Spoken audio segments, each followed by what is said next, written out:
Hey everyone, welcome to the first ever episode of Ranking Terror from Sketching Details.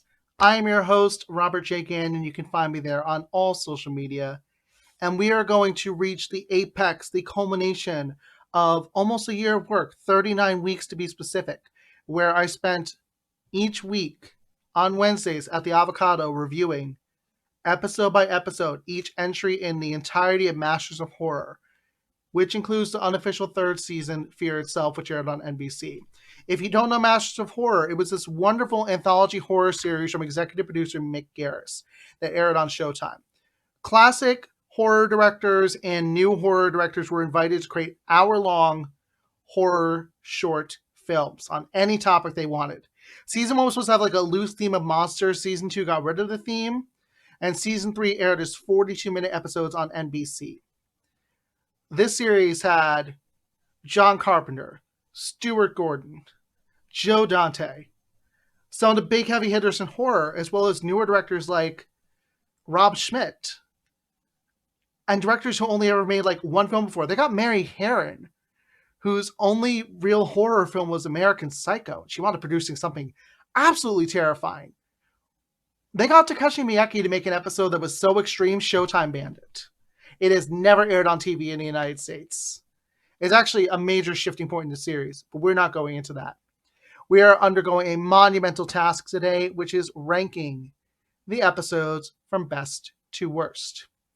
What you need to know about the terror rankings is that they are based on my opinion. Who am I? I am a professional media critic with over going on 17 years of experience now, specifically focused on horror, sci-fi, and fantasy. This is all my opinion. It is based on my reactions. And remember, I spent 39 weeks living with this series and create a system. So what we are first going to do is we are going to break down the episodes into the best and the worst for each season. Because that gives you the middle tier as well, without having to say, I don't know, is this here or here? That's already done up. So here we have the 4 best episodes for season 1 based on my reviews, based on my rewatch, based on horror and where it is in 2021, and looking at the context of when it actually came out in 2005 into 2006. These are in alphabetical order. First up is Cigarette Burns by John Carpenter. This is an incredible story. It's actually part of the horror canon at this point, and even got reference in that viral TikTok-fueled film, Antrim, the deadliest film ever made, as an example of a cursed object story that's true.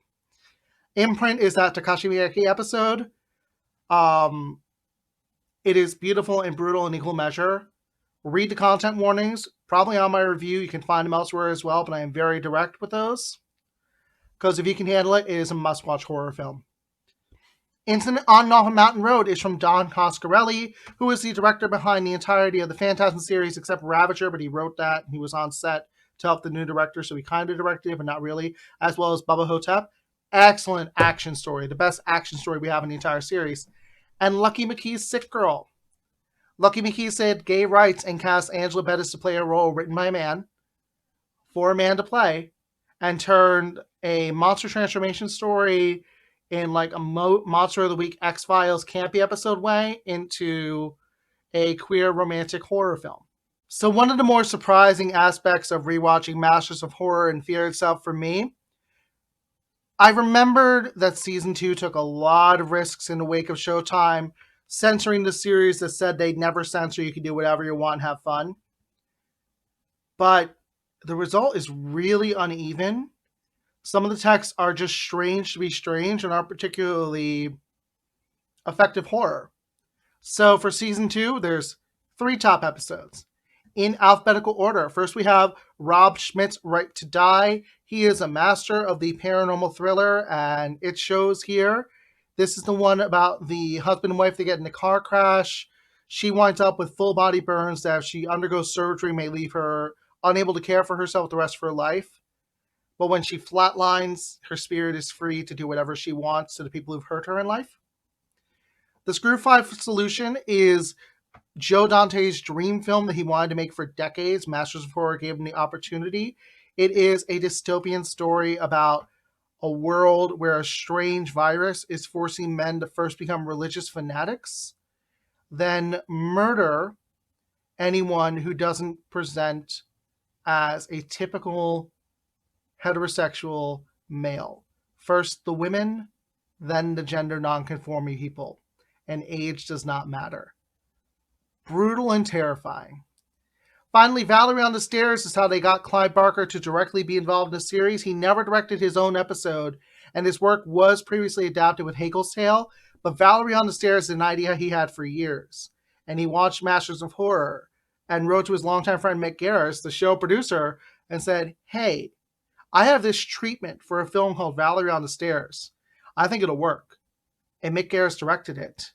And it is one of the best horror films about writing that has ever existed.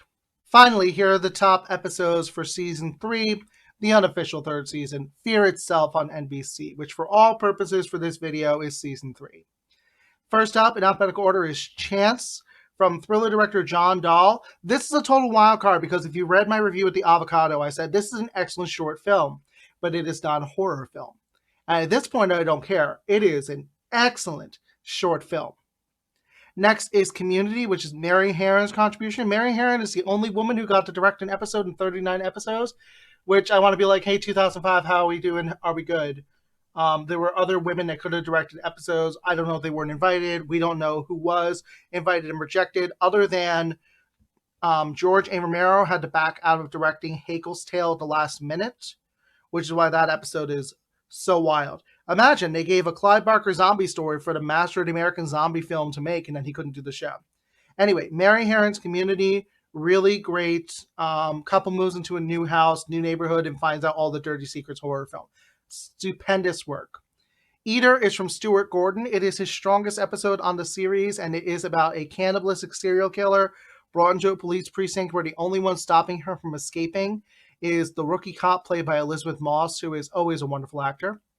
And then we have Skin and Bones from Larry Fessenden, which is a Wendigo story about a man who goes on a hunting trip in the mountains, disappears for weeks, comes back emaciated, will not eat. Well, won't eat the food his family wants him to. The man is played by Doug Jones in one of the rare film appearances where he's almost entirely visible. There's some fake teeth added at the start that partly disguise his face, but he's a human for at least part of the episode. So now for the not so happy part of setting up the ranking. The bottom episodes of each season. Season 1 has 2 that I think just aren't particularly great episodes. Some people absolutely love these. As I said at the top, these are my opinions based on my experience and understanding of horror. When I wrote the articles, I got some feedback. Some people actually really liked these episodes. Some people didn't. One of them was pretty universally panned, and that's in this section, actually. So first up is series producer Mick Garris's adaptation of his own short story, Chocolate. I don't like this for a lot of reasons. There's a lot of detail in it. Like, it is really carefully crafted, but I feel like it's all wasted because the story just doesn't work on screen. And it's also really cruel and fatphobic and misogynistic in ways the story never was. And I read the story. I read the story far younger than I should have read the story, and it did not act like that. And I reread it before the review, and this ain't it, Chief. And the more universally panned episode is Dear Woman from John Landis. I am shocked still. I need you to remember, Fear Itself and Masters of Horror aired between 2005 and 2008. That's not that long ago. 16 years ago, the season 1 episodes went into production. We knew 16 years ago not to write a horror story about Native American people as monsters.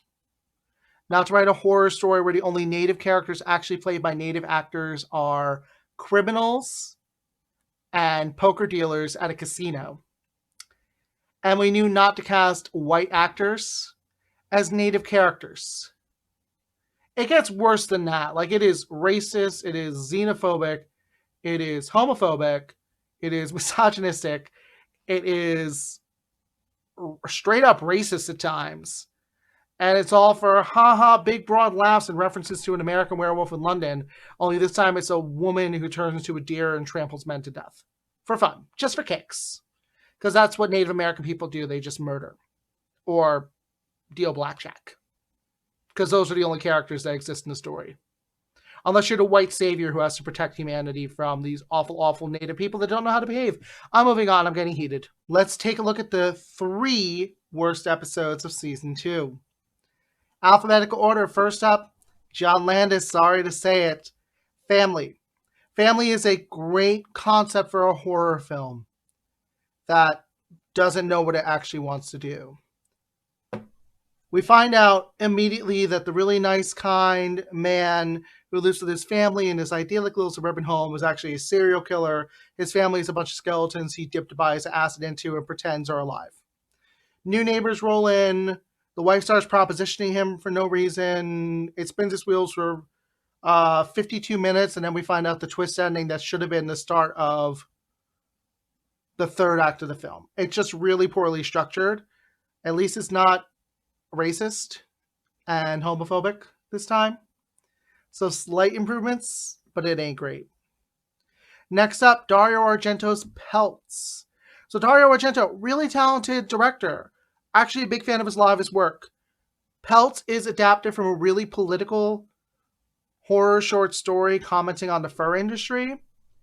And all Dario Argento wants to do is show the gruesome deaths of people who come in contact with this rare raccoon pelt, which are all inspired by the various processes to take a live animal, murder them, strip them of their skin, and turn it into fashion. The big problem with this episode is that it just takes advantage of the few female characters who do exist, and it does not pass, I've actually made a video about this, the sexy lamp test. Could the main female character in this episode be replaced with a particularly sexy lamp with nothing changed? Absolutely. And the way she's treated, and most of the characters are treated, it's just heartless. This is gore for gore. And for some people, that's enough. Good for you. Congratulations. Here's your super gory slasher from Dario Argento with no substance, all style. Last up for the worst episodes of Season 2, and this one breaks my heart. It really does. John Carpenter's Pro-Life. In the moment, I want you to go back in time with me. The year is 2007. Showtime broke their agreement with the directors on the series that their episodes would not be edited, there would be no censorship, you do whatever you want. Directors like John Carpenter are really mad. Imprint by Takashi Miike got banned because of violent images and a storyline about abortion. So John Carpenter and many of the other creators on Season 2 said, bet you won't do it to me. And John Carpenter made an over-the-top slasher episode about a bunch of religious fanatics trying to break down and murder everyone at a women's reproductive health center because their daughter is trying to have an abortion so that she can actually be a teenager and grow up rather than give birth to what they believe is the savior, the second coming of Christ. This is rough. John Carpenter is not afraid to make an incredibly political text, and this one is so over the top, beat you over the head with a hammer, that it is just a slog to get through. It's really disappointing. I get what he's going for, and it is important text in the context of the series. But as its own episode, removed from that context and with how we've advanced in talking about these issues, it's almost as offensive as Dear Woman. All right, let's take a look at the 2 worst episodes of Fear itself. And I'm going to be very clear on something here. And it's part of what's going to be controversial about this list overall. I actually struggled to pick the worst episodes of Fear itself because the worst of Fear itself is nowhere near as bad as the worst of Season 1 or Season 2 of Masters of Horror. It's actually all pretty decent. I guess these 2 are a little more boring. The Sacrifice is from Brett Eisner, who was a newer director. It's not bad.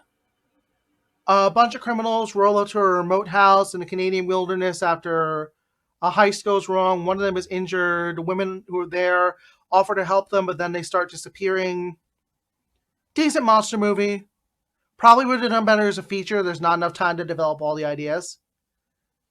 Then John Landis's, God bless him, I'm sorry all 3 of his episodes are on the bottom, but it's what worked for me. His style did not work for me on this series. John Landis's In Sickness and in Health is just boring. The opening stretch is excellent. Like this cold setup of like, oh, it's a happy wedding, and it's a really violent-looking Catholic church with all the benedictions of the martyrs as statues and children running around playing, and the bride's all happy and giggly and getting ready. And then she gets a note that says your husband is a serial killer. That is terrifying. That's a great premise. And then nothing happens for the rest of the 42 minutes of the episode.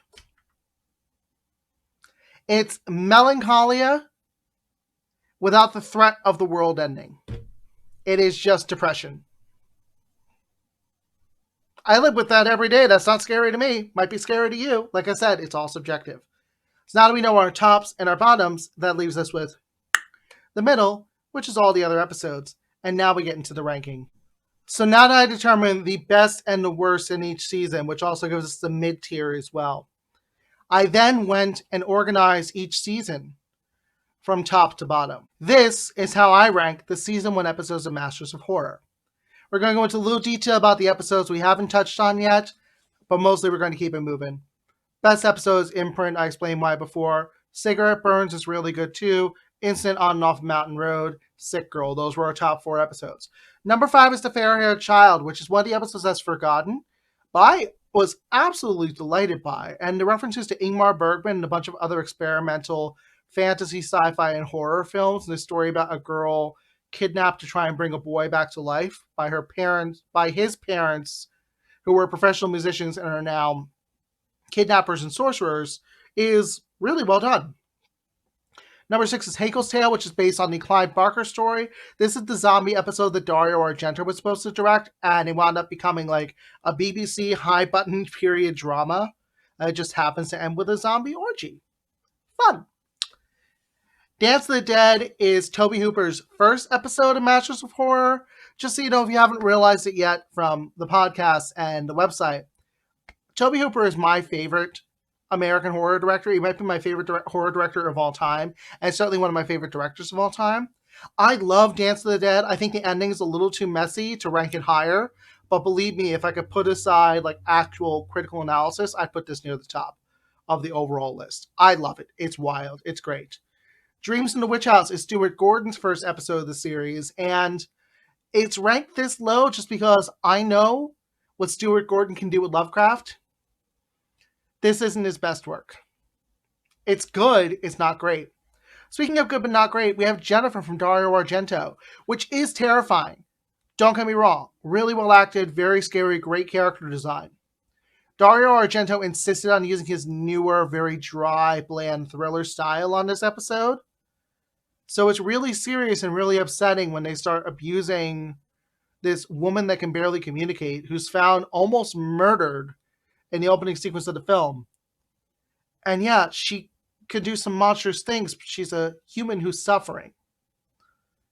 So because there's no element of fantasy pulled from those usual super saturated colors from the earlier Argento horror films that ran all the way until like 1993, 1994, it is just a really, really rough watch. 10th place is Homecoming, which is Dario Argento's first episode. Listen, in 2006, I was standing up, I was screaming, I was saluting, I was living for this commentary on the Bush administration's failures in the unending Iraq War and the response to 9/11 and all that kind of stuff. In 2021, it's just depressing. Number 11 is Pick Me Up, and God bless them. They got Larry Cohen to come out of retirement to make one of the only slasher episodes of Masters of Horror. And it shows off why he's a master of horror. It's just not a really good episode. The story's not great. You cast Fairuza Balk to play the survivor girl and use her for like 12 minutes of the episode? Are you kidding me? It's just not really well done. Larry Cohen, rest in peace. Amazing horror director. Find out and seek his work. But don't start with Pick Me Up. And then at 12 and 13 are 2 worst episodes of the season already described, Chocolate and Dear Woman. Here's the ranking from season 2, so we can make our way to the final ranking of all the episodes. So right away we have Right to Die and Valerie on the Stairs, and Screwfly Solution, which we named as the 3 top episodes already. In 4th place is Ernest Dickerson's The V Word. It's one of the only vampire episodes we got in the entirety of Masters of Horror. It is brutal, it is dark, it is disturbing. Frankly, I'm made uncomfortable by it. There's stuff in this I've never seen before that is so upsetting and repellent to me that I can't rank it higher. That's me getting in the way. It is excellent. Find that episode. Number 5 is The Damn Thing by Toby Hooper. This is the Toby Hooper I love. And it's a great cosmic horror story that pulls from the authors that H.P. Lovecraft stole from. So there's that. It's based on a Ambrose Bierce story. So if you really want to work on removing that Lovecraft, xenophobic, racist, homophobic influence, misogynistic influence from horror, look back to artists like Ambrose Bierce that actually wrote all those ideas first, and Lovecraft just wrote them in poetic language. Just saying, that's another video. Number 6, We All Scream for Ice Cream, a great paranormal slasher film. A town is being haunted by the memory of an ice cream man that died in a tragic accident caused by a bunch of bullies picking on him for not having a nose that he had with a clown nose. And now, when their children buy ice cream from him in the middle of the night, they melt into a pile of ice cream goo. Really silly, really over the top, still scary at times, but really solid. Number 7, it's a trope in the series that I really don't want to get into, but the season finale each season was made by a director not from an English-speaking country. So Takashi Miike was season 1, Norio Saruta from Japan was season 2. His Dream Cruise, it's really good. What I actually want to see, he is the only director who did this. Dream Cruise was filmed as a feature-length film and then cut down to the hour runtime for Masters of Horror.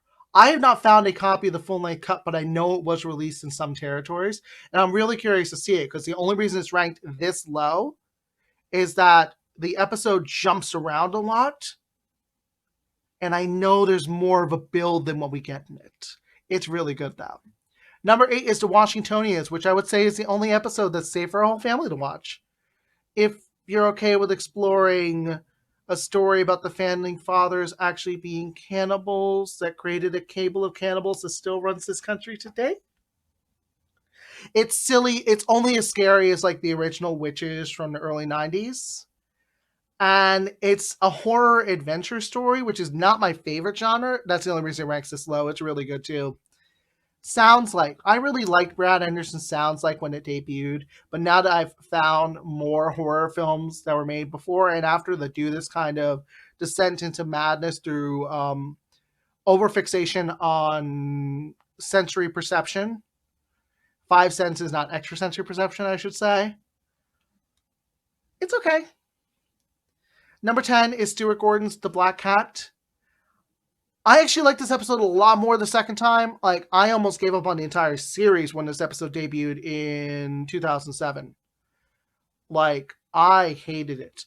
I like it a lot more now. I appreciate it more now. What I don't appreciate is that it pulls from the negative stereotypes about Edgar Allan Poe that were created through his rivals writing those awful obituaries after he died because he was critical of their work. I don't need an exploitative text about his wife slowly dying of consumption around him and him going into madness and drinking. You can tell this story without telling the biased recollection of his life from his critics. And then you have our bottom 3 episodes, Pelts, Pro-Life, and Family. So, here's where we reach the interesting part of this ranking.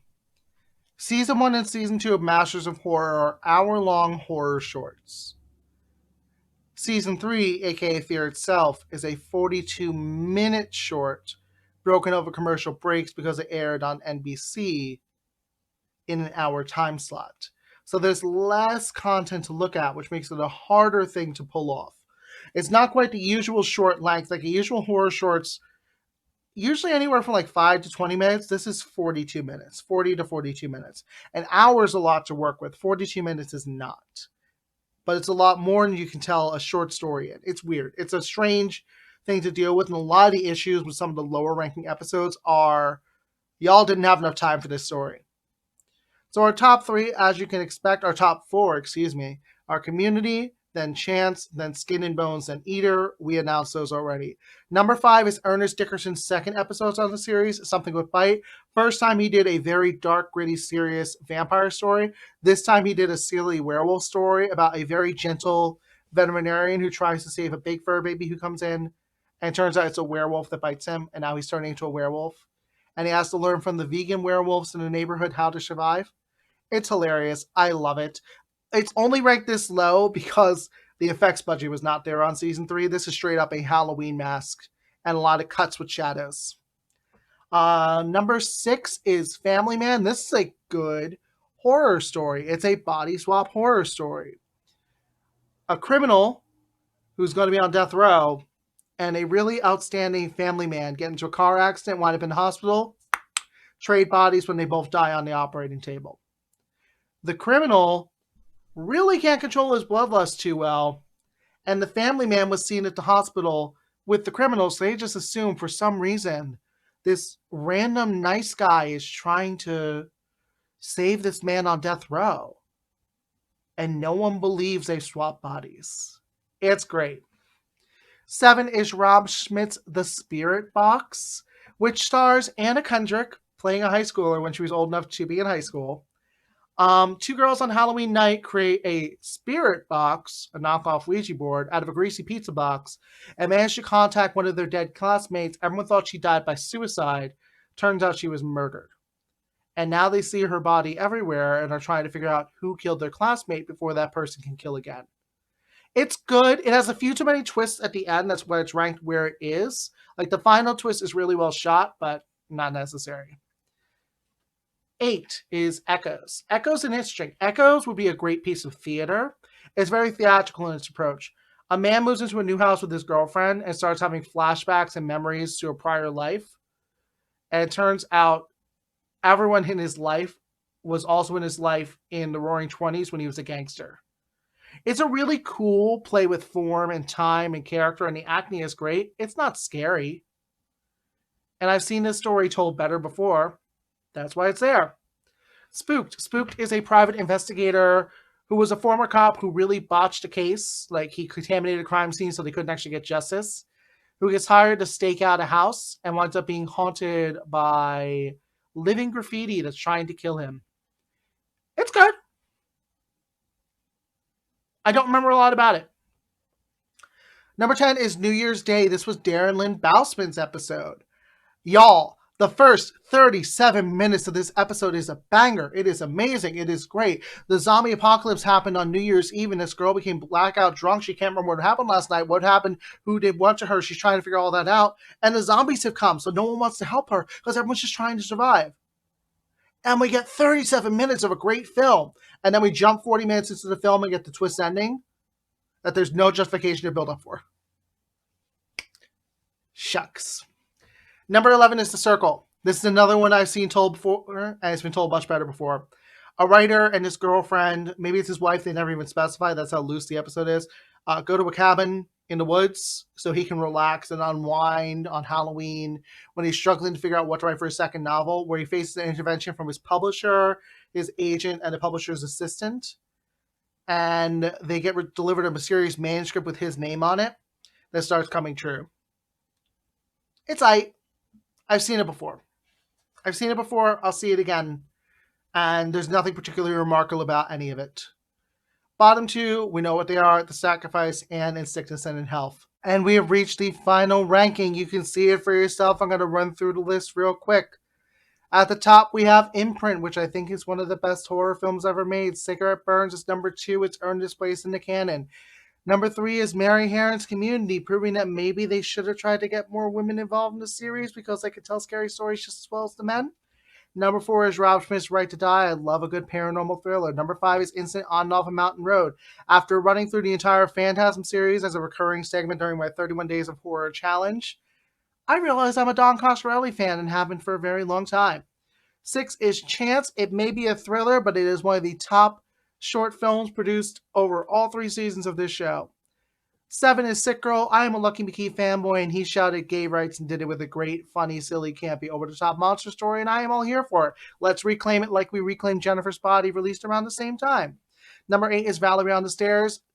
I dream of having a career like Clive Barker. That is my goal as a weird fiction writer and critic and artist and all the other things I do. And Valerie on the Stairs is one of the most successful adaptations of his work on screen. Number 9 is Skin and Bones. This is just a terrifying and great story. Really well executed, great effects, great acting. Number 10, The Fair-Haired Child. I love this. I said it. I love the references to all the auteur cinema from the 50s and 70s and that very experimental. It's not really horror, but it was straight up horror, specifically from the Scandinavian region. Ingmar Bergman, all that stuff. Horror director is not counted as a horror director, but he made horror films, and they're spectacular, and they still influence us today, as seen by The Fair-Haired Child. Number 11 is The Screwfly Solution. I love a good dystopian story, and Dario Argento's decision to film it with, at that point, state-of-the-art digital camcorders still makes it look like the uncanny valley. This is a near future that we don't want to be real, but there's enough in it that feels like it could be, and that's what's terrifying. Number 12 is The V Word. Ernest Dickerson, if you are not watching his films, you are not a horror fan. Sorry. Catch up to the class. Go watch what he did in the 80s and 90s. Thank you. Number 13 is The Damn Thing. This is Tobe Hooper telling a very different story, but it still hits on Tobe Hooper's themes of family, whether designed or by blood, the American dream, and the failure of the institution of the American dream. Spectacular storytelling. Eater, Stuart Gordon. This is what he does with paranormal content when he has a vision for it. Amazing work here. Something Will Bite. Ernest Dickerson can also make really funny films, and sometimes you see them both in the same story. This is a great werewolf film, and it's a great comedy werewolf film. Might be one of the best comedy werewolf films. Arguably the best comedy werewolf film of all time. Number 16 is Family Man. Great body swapping horror, really tight, really well done, works in that 42-minute time frame. Number 17, we all scream for ice cream. We love a good campy slasher, over-the-top paranormal fantasy, and this works. It's like It meets A Nightmare on Elm Street, only people turn into puddles of ice cream. Number 18 is The Spirit Box. Great teen horror film. Let your teenagers watch it. A really great exploration of paranormal activity. These teenagers actually act like my teenage students act. And it feels real. It's great. It's so real at first that when it goes full-on paranormal fantasy, you buy it, you go with it, you run along with it. 19, Hakel's Tale. Like I said before, it's like a BBC drama that ends in a zombie orgy. What more could you want if you're a theater kid like me? 20, Dream Cruise. I want to find a full-length cut of this. 21, Dance of the Dead. I love it. I told you I loved it in spite of its flaws. I can only push it so far down the list without saying, you know what, I really do like it more than other films.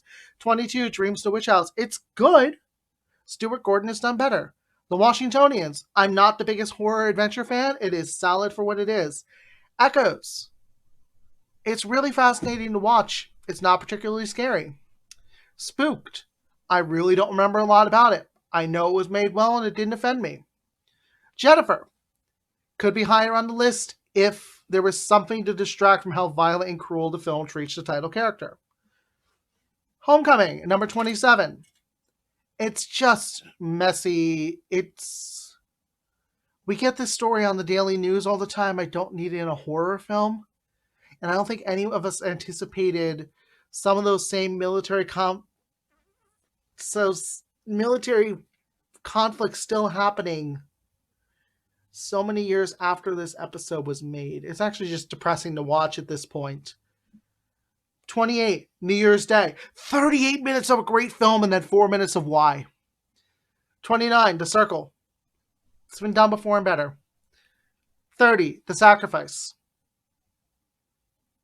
31, Sounds Like. It's been done before and better. 32, The Black Cat. We're past the point of lying about Poe's life because the made-up mythology is scarier than the reality of a mentally ill writer grieving the loss of his wife, struggling to continue his career after that huge loss. That's scary to me.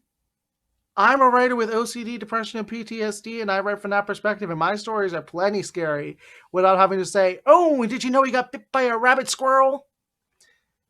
Pick me up. Larry Cohen, rest in peace. He's amazing. It was worth it to get him to come out and celebrate him with this episode. 34, Chocolate.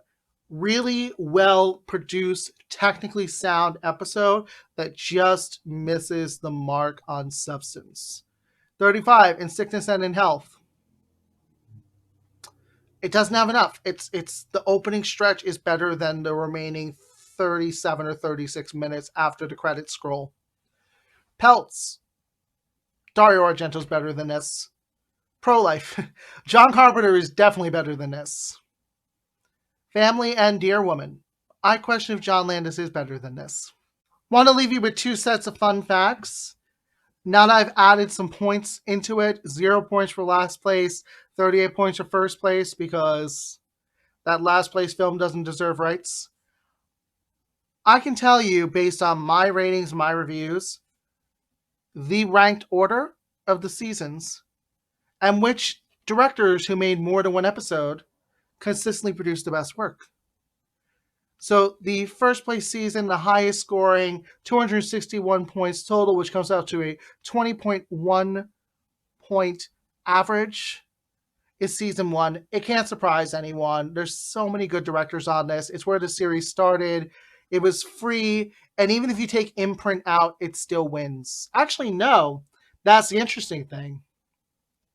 The second place season wins if you don't count imprint as an episode that aired at Masters of Horror. Fear itself comes in second place with 255 points, or 19.6 point average per episode. If you take out imprint, it's easily in first place. And again, I was shocked. Like, I watched all of Fear itself when it came out. I don't remember it really well. Now I wish I had revisited it sooner. Like, I knew I was disappointed it got canceled, but I was disappointed it got canceled because I was hoping season 2 could be better. The one season we got of it's actually pretty good. Especially that Mary Herron episode. Oh yeah. Oh yeah. I'm glad Fear itself got made so Mary Herron could make Community. And in third place with 225 points, a 17.3 point average per episode, season 2. It's what I said at the top. A lot of these directors just said, oh, so we can't get away with anything. Will you pull my episode like you pulled the episode of the Japanese director who doesn't have direct connections with Showtime and couldn't defend himself? Bet. Try me. Season 2 was a lot of dream projects like Tobe Hooper's The Damn Thing, or Clive Barker getting Valerie on the Stairs produced, or The Washingtonians becoming a film, or Dream Cruise becoming a film, or Stuart Gordon Telling the Black Cat is a film, or The Screwfly Solution from Joe Dante.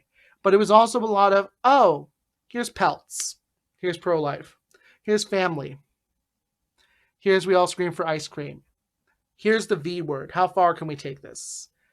That's why it's ranked as not as high. I love a good mess. I will always say, give me something interesting that fails rather than something that plays it safe and doesn't really succeed. The other fun part about this is looking at what directors overall produced the best work. In third place, 3 episodes averaging out to a total score of 24.5 points. Stuart Gordon. He's a really talented filmmaker. And he had 3 episodes. They're all good. I rank them lower the first 2 seasons because I know he can do better. And then he came out with Eater, which is near the top of the overall list. In second place, and I was very happy to see it, Ernest Dickerson, creating 2 of the only monster stories in the entire series. Watch his films. You will not regret it. And in first place, and this just delighted me to no end, Rob Schmidt. Rob Schmidt 8 on this series. And I love it. So that is the end of the first episode of the Terror Ranking. This is a new monthly series on this YouTube channel connected to sketchingdetails.com. I'll say it right now, it's going to be a long time before we do a 39 list. The next episode coming out in February is going to be the Saw series, and I'm excited to revisit that. One of my favorites of all time. You can find me at social media at Robert J. Gannon on everything from TikTok to Twitter to Instagram. Website is sketchingdetails.com. If you're interested in some of my merch, like my other Robert Love emote, that is sketchingdetails.com/merch. I also stream on Twitch 5 days a week at 7:30 a.m. Monday, Tuesday, Wednesday, Thursday, Friday, playing horror games, music games, rhythm games, adventure games, card games, all kinds of stuff. Sketchingdetails.com gets 5 posts a week. There's also the audiobook version, the Sketching Details podcast, as well as the bi-weekly horror, sci-fi, fantasy, weird fiction, gothic podcast, Spookier Times. Until next time, explore horror, have fun, and let me know what your rankings are.